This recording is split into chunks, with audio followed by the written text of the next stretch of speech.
one of my favorite things, figs. These were just picked yesterday. I picked them from a farmer's trees.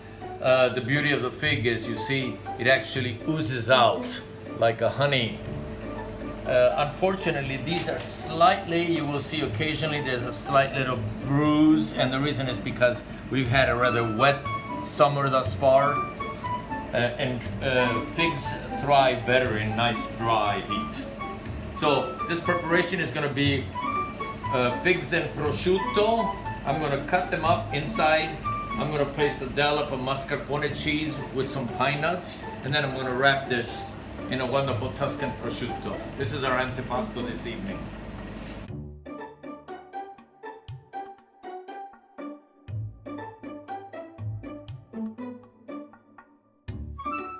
Do you see why everything that comes out of the kitchen looks so pretty?